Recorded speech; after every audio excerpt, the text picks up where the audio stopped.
नमस्कार, आप देख रहे हैं बियॉन्ड बॉर्डर्स और मैं हूं अनुज। भारत की माटी में पता नहीं क्या है जो वह हमेशा से दुनिया के आंखों की किरकिरी बना हुआ है। जो भी ताकत बना उसने भारत को रौंदना चाहा। हम इतिहास में वही हैं जहां थे। पंजाब में सत्ताखोर इंदिरा गांधी जी ने जो चिंगारी सुलगाई थी, पता नहीं देश कब तक और कितनी कीमत चुकाता रहेगा। पंजाब को लेकर साजिशें जारी हैं। वह क्या हैं, आज के एपिसोड में इस पे बात होगी, जो डोनाल्ड ट्रंप के रिजिम में भी आपको देखने को मिल सकती हैं। मोदी जयशंकर उसे किस तरह से न्यूट्रलाइज करने की और क्या क्या तैयारियां कर रहे हैं, उस पे भी बात होगी। इसके साथ ही बांग्लादेश के नए सर्कस, बांग्लादेश में जो सर्कस चल रहा है, वहां का हालचाल भी लिया जाएगा। आजादी की 53वीं वर्षगांठ में वहां किस तरह लात घूसे चल रहे हैं, जूतम पैजार हो रही, उसका भी जायजा लिया जाएगा। मोदी जयशंकर ने मिडिल ईस्ट और एशिया को लेकर एक ऐसा तुरुप का पत्ता चल दिया है जो समूची दुनिया की जियोपॉलिटिक्स को सर के बल भी खड़ा कर सकती है। दोस्तों, उसे भी समझने का प्रयास किया जाएगा। आज बियॉन्ड बॉर्डर्स के 2 एपिसोड होंगे। शाम को म्यांमार को लेकर धमाकेदार खुलासा किया जाएगा। फिलहाल के एपिसोड में बहुत कुछ नया है। इसे अंत तक देखें, खूब लाइक करें, शेयर करें और अपनी राय भी देते रहें, जो हमारे लिए मायने रखती है। दोस्तों, अमेरिका में सरकारें बदलती रहती हैं, लेकिन बाकी दुनिया को लेकर उनके रवैये में ज्यादा बदलाव नहीं होता। वे अमेरिका फर्स्ट और यूज एंड थ्रो की पॉलिसी पर चलते हैं। उनकी विदेश नीति प्रायः एक जैसी रहती है, भले ही सत्ता में डेमोक्रेट हो या फिर रिपब्लिकन, कोई फर्क नहीं पड़ता। ट्रंप की रिजिम में भी, जो अगले साल 20 जनवरी से शुरू होगा, भारत को लेकर सब कुछ अच्छा नहीं है। इसके संकेत भी मिलने लगे हैं। पंजाब, जिसे इंदिरा जी ने CIA की योजनाओं के तहत राष्ट्रवादी विपक्ष को रोकने और अपनी सत्ता बनाए रखने के लिए सुलगाया था, आज की तारीख में अमेरिका के खतरनाक एजेंडा में शामिल है। मिशनरीज के दलाल होलेलुया खालिस्तानी गुरपतवंत सिंह पन्नू ने इस बार रूस और भारत को एक साथ घसीटते हुए धमकाया है। उसने अमेरिका में भारतीय राजनयिक विनय क्वात्रा को एंटी खालिस्तानी बताया और दावा किया कि विनय क्वात्रा रूस की मदद से अमेरिका में खालिस्तानियों के खिलाफ अभियान चला रहे हैं। पन्नू ने धमकाया कि विनय क्वात्रा अमेरिका में खालिस्तानियों के निशाने पर है। पन्नू का कुछ नहीं होगा, क्योंकि उसके खिलाफ शिकायतों के बावजूद अमेरिकी प्रशासन का मानना है कि यह तो फ्रीडम ऑफ स्पीच का मामला है। पन्नू ने धमकी दी है, कोई एक्ट तो नहीं किया ना। पन्नू भारतीय विमानों को उड़ाने अमेरिका में बैठकर अयोध्या के राम मंदिर पर हमले और मोदी की हत्या तक की धमकियां दे चुका है। खैर, पन्नू की धमकियों में सिर्फ इतना दम है कि मिस्टर अज्ञात ने उसे एक बार टारगेट पर लेने की कोशिश की थी, तब से वह कमरे में ही खाने से लेकर सब कुछ कर रहा है। दम उस ताकत और साजिश पर है पन्नू के पीछे, जिसकी वजह से वह बोल रहा है, और वह अमेरिका है, अमेरिकी प्रशासन है। रूस का नाम क्यों घसीटा, बताने की जरूरत नहीं। उसकी वजह यूक्रेन के साथ रूस की जंग है और भारत का रूस के साथ खड़े रहना है, अमेरिकी दबाव के बावजूद। दोस्तों, यह दूसरा मौका है जब खालिस्तानियों ने रूस को भारत के साथ घसीटा या भारत के साथ उसको लाने की कोशिश की। इससे पहले पंजाब में ईसाइयत और ड्रग कारोबार को ऑपरेट करने वाले इंटरनेशनल ड्रग कार्टेल की गैंग ने अमेरिका, जापान समेत रूसी दूतावास पर भी खालिस्तान के मुद्दे को लेकर प्रोटेस्ट किया था। कंधे पर फिलिस्तीन का झंडा टांगकर घूमने वाली प्रियंका वाड्रा और राहुल गांधी, उनकी पार्टी रूमर्ड आयरन लेडी के जरिए फैलाए गए खालिस्तानी रायता पर चुप है, और आप इसको देख सकते हैं। खोतेस्तानी ट्रैक्टर लेकर दिल्ली आने की कोशिश में कब से लगे हैं। उन्हें पैसा और राजनीतिक संरक्षण कौन दे रहा है, क्यों यह सब हो रहा है, खुली आंखों यह सब देख लीजिए। ट्रंप से भी बहुत उम्मीद नहीं है पंजाब को लेकर, ऐसा लग रहा है। वैसे भी ट्रंप के दिमाग में क्या है, यह सिर्फ ट्रंप ही जानता है। वह कुछ भी नॉनसेंस कर सकता है, क्योंकि ट्रंप ने भी एक प्रो खालिस्तानी किसान आंदोलन की आग में घी डालने वाली हरमीत कौर ढिल्लन को नई सरकार में assistant attorney general of civil right appoint किया है। लेकिन घबराने की जरूरत नहीं। जियोपॉलिटिक्स के चेस बोर्ड पर दोस्ती दुश्मनी कुछ भी स्थायी नहीं होती। यहां बार्गेन होता है, ताकत और कमजोरियों से चीजें डील की जाती हैं। आप कहां घिरते हैं, कहां घेरते हैं, चीजें उससे तय होती हैं। और आपको जियोपॉलिटिक्स की शतरंज में हमेशा 2 कदम आगे की चाल तैयार रखनी होती है। भारत ने ऑलरेडी चालें चली हुई हैं। ब्रिक्स के जरिए अमेरिका के पड़ोसियों को भारत ने साथ लिया हुआ है। अरब के रूप में दूसरे अमेरिकी पार्टनर को भी ब्रिक्स के लिए तोड़ा जा चुका है। चीन ने भी, वह तो अमेरिका के पड़ोस में हथियार तक भर रहा। भविष्य में अमेरिका से बार्गेन करने के लिए, ट्रंप से बार्गेन करने के लिए 2 और चीजें भारत कर रहा है। असल में दोस्तों, जयशंकर ने सीरिया के रास्ते मिडिल ईस्ट के चेस बोर्ड पर जो बिसात बिछाई है वो बहुत ही जोरदार है। पिछले दिनों जयशंकर साहब बहरीन में थे। वहां उन्होंने एक बयान दिया था जिसकी बहुत कम चर्चा हुई भारतीय मीडिया में। उन्होंने वहां कहा था कि इजराइल और ईरान के बीच बात का ना होना बड़ी चिंता का विषय है और भारत दोनों के बीच बातचीत कराने का प्रयास कर रहा है। भारत के चैनल से ईरान इससे पहले भी बात कर रहा था और इसे खुद ईरान ने ही कंफर्म किया था।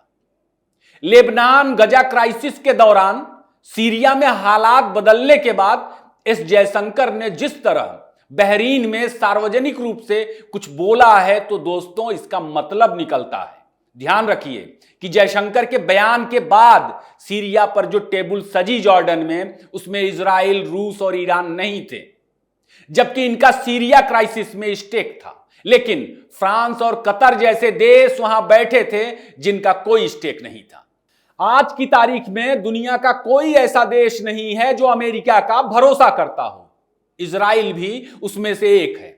इजराइल 3-4 आतंकी संगठनों से पहले ही जूझ रहा था, लेकिन जिस तरह उसके पड़ोस में अल कायदा और इस्लामिक स्टेट के जॉम्बीज को यानी HTS को अमेरिका ने एक बार फिर से पैदा किया, इजराइल चौकन्ना हो गया है।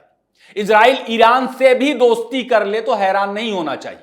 ऐसा हुआ तो मिडिल ईस्ट की जियोपॉलिटिक्स सिर के बल हो जाएगी और ऐसा हो सकता है क्योंकि ईरान के साथ इजराइल की पुरानी दोस्ती थी। ईरान भारत और रूस दोनों का मित्र है। चीन का भी मित्र है ईरान। इजराइल ईरान ही नहीं, भारत के चैनल से रूस के साथ भी पींगे बढ़ा रहा है। आपको तो बताया ही था कि जब इजराइल ने ईरान पर एयर स्ट्राइक की थी, उस दौरान सीरिया में रूसी एयरबेस के नजदीक लेबनान के ठिकानों को भी निशाना बनाया गया था। लेकिन रूस चुप रहा। क्यों चुप रहा? दोस्तों, दुनिया को बहुध्रुवीय बनाने के पक्ष में बहुत सारे देश हैं और किस लिए? अमेरिका को काबू करने के लिए। तो भारत भी अपने प्लान भी पहले से ही तैयार कर रहा है। इसी दिशा में भारत ने एक और काम किया है। किम जोंग उन के साथ दोस्ती बढ़ा ली है। प्योंगयांग में बंद दूतावास को फिर से खोल दिया, जो अमेरिका और उसके दोस्त नहीं चाहते थे। पिछले एपिसोड में इस बारे में भी आपको बताया गया था। किम जोंग पुतिन खेमे का भरोसेमंद पार्टनर है। वह भारत के साथ अयोध्या की सांस्कृतिक विरासत को जोड़कर कूटनीतिक संबंधों को ऐतिहासिक बनाना चाहता है। कोरिया में प्रचलित है कि अयोध्या की एक राजकुमारी की शादी वहां के राजकुमार से हुई थी। आपको याद ही होगा कि इसी साल अक्टूबर महीने में कोरिया ने दिल्ली के जवाहरलाल नेहरू स्टेडियम में आम भारतीयों के साथ एक सांस्कृतिक कार्यक्रम के जरिए नेशनल डे मनाया था। ऐसा कभी रूस भारत में किया करता था। पश्चिम इस चीज को देखकर खौफ में है। कोरिया का अमेरिका को, पश्चिम को किस तरह का भय है यह किसी को बताने की जरूरत नहीं। आज की तारीख में किम जोंग उन का देश दुनिया की एक सैन्य महाशक्ति है। अब वह नहीं है जो 4 साल पहले था। किम जोंग के साथ दोस्ती से भारत को अमेरिका के खिलाफ बार्गेन पावर मिलेगी। इसके साथ ही पाकिस्तान को भी न्यूट्रलाइज करने का मौका मिलेगा ताकि किम जोंग पाकिस्तान को भविष्य में कोई हथियार ना बेच सके। भारत 2 कदम पहले चलने की दिशा में काम कर रहा है मोदी के रिजिम में। श्रीलंका के राष्ट्रपति अनुरा कुमार दिसनायके ने भारत का दौरा किया। उनका पहला दौरा है। मालदीव, नेपाल, चीन गए थे और बांग्लादेश, अमेरिका गया था मोहम्मद यूनुस। अनूरा का यह भारत में दूसरा दौरा था। भारत ने उनकी जीत पहले ही भांप ली थी और उन्हें इसी साल फरवरी में मेहमान के तौर पर दिल्ली बुलाया गया था। जिस नायके ने मौजूदा भारत दौरे में भरोसा दिलाया कि वह भारत विरोधी ताकतों को श्रीलंका की जमीन का इस्तेमाल नहीं करने देंगे, जैसे यूनुस ने बांग्लादेश को दे दिया है। दोस्तों, म्यांमार में भी भारत ने विद्रोही गुट के साथ बहुत पहले ही संबंध बना लिए थे, जो अब तक वहां का 50% हिस्सा जीत चुका है। अब अपने पिद्दी पड़ोसी देश बांग्लादेश का सर्कस भी देख लेते हैं। बांग्लादेश के सर्कस में सबसे हुनरमंद जोकर बाइडेन का दलाल मोहम्मद यूनुस है।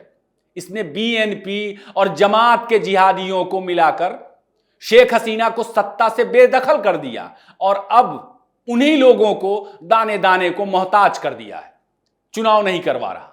यूनुस ने बाकी बांग्लादेश के आम लोगों की हालत यह कर दी है कि उन्हें कूड़ेदान से भोजन बीन के खाना पड़ रहा है। आज की तारीख में अंतरिम सरकार का मुखिया यूनुस सोमवार को चुनाव को लेकर के उसने एक झुंझुना पकड़ाया लोगों को। यूनुस ने कहा कि 2025 के अंत या 2026 की पहली छमाही तक चुनाव कराए जा सकते हैं। ध्यान दीजिए, उसने एक तरह से कहा चुनाव नहीं होंगे, क्योंकि उसने कुछ शर्तें रखी जो राजनीतिक दलों को मंजूर नहीं है। यूनुस ने कहा कि मैंने हमेशा इस बात पर जोर दिया है कि चुनाव से पहले कुछ जरूरी सुधार किए जाने चाहिए। अगर राजनीतिक पार्टियां कुछ जरूरी सुधारों पर सहमत हो जाए तो चुनाव कराए जा सकते हैं। यानी यूनुस ने कहा कि भैया चुनाव तभी कराएंगे जब आप सहमत होंगे।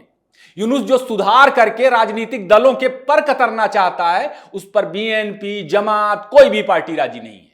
आपको पहले ही बता चुका हूं कि बीएनपी के सीनियर लीडर रिजवी ने साफ कहा था कि सुधार राजनीतिक दल करेंगे, जैसा कि पूरी दुनिया में होता है।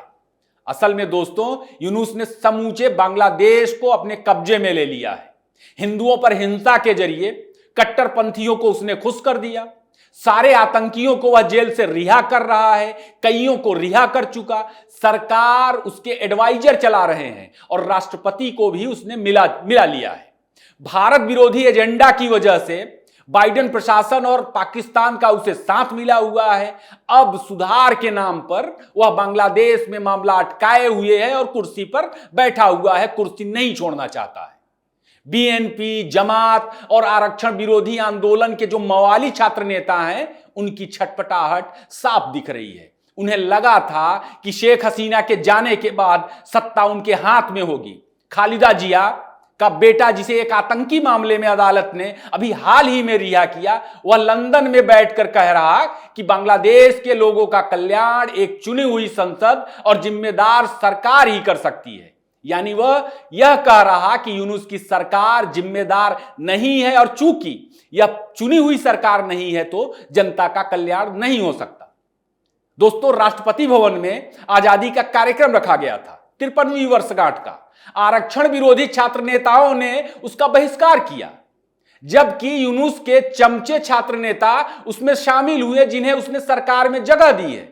छात्र नेताओं ने बहाना बनाया कि प्रेसिडेंट मोहम्मद शहाबुद्दीन को हटाया जाए क्योंकि वह अवामी लीग के नेता थे और उन्हें अवामी लीग ने ही कुर्सी पर बिठाया था। रोज जूतम पैजार हो रही है, जिसके बारे में आपको रोज बताया जा रहा। यूनुस पैसे कूट रहा है।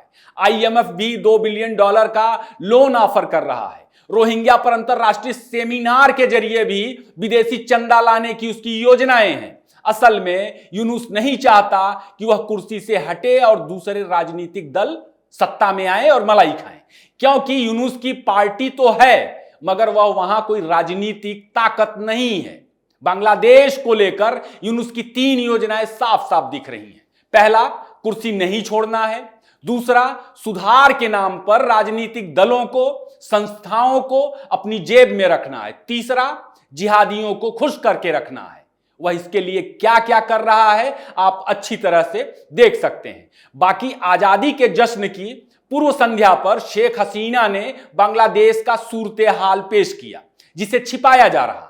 हसीना ने कहा कि फासिस्ट यूनुस सरकार ने बांग्लादेश को पूरी तरह से बर्बाद कर दिया और गरीबों की हालत यह हो गई है कि वे आज की तारीख में कूड़ेदान से भोजन बीन के खा रहे हैं। हसीना गलत नहीं है दोस्तों।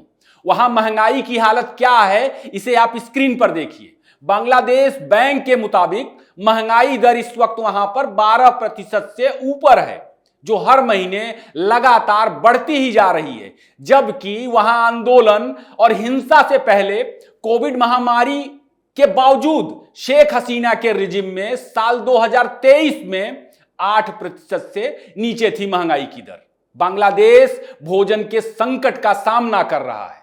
आगे आगे देखिए वहां के सर्कस में और क्या क्या होता है। आज के लिए बस इतना ही। एपिसोड आपको कैसा लगा जरूर बताएं। ज्यादा से ज्यादा लाइक करें, शेयर करें। फिर किसी नए विषय के साथ मुलाकात होगी।